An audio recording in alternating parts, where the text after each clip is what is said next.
What up, Kings? This your host, Obed. Welcome to today's episode of King's Table. That's Kings with a Y.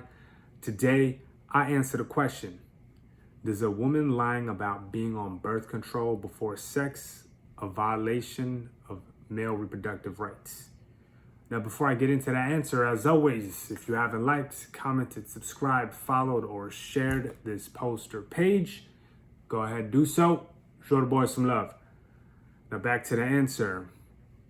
Does a woman lying about being on birth control before sex violate a man's reproductive rights? Yes. Severely. You know, it's kind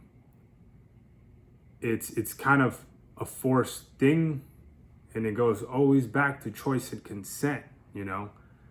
Unfortunately, men don't necessarily,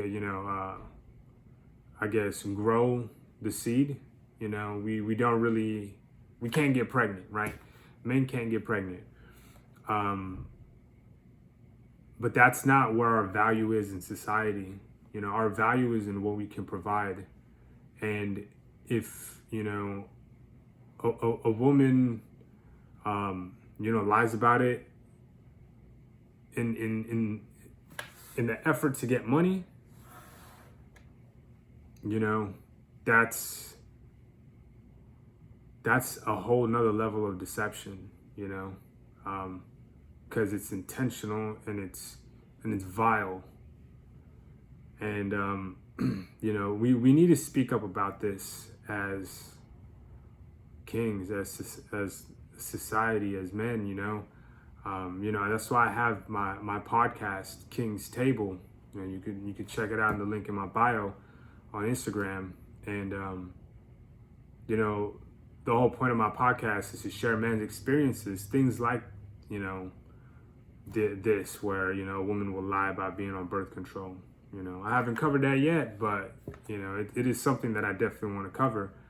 And it's just crazy to think that, like, how normal it's been for a long time. I personally see a shift in society slowly starting to take place. Talk about men's issues and things that men go through. But just going back to like that reality of a woman lying about being on birth control before sex,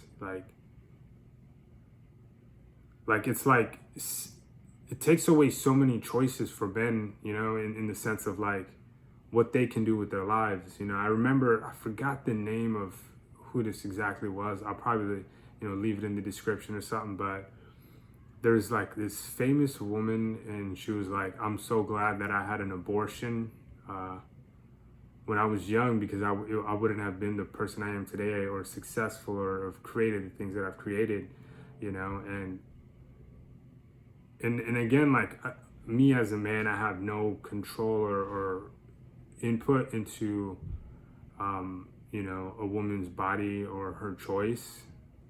And at the end of the day, like, I guess all we're asking for as men is the same. Like we should have a choice in the matter,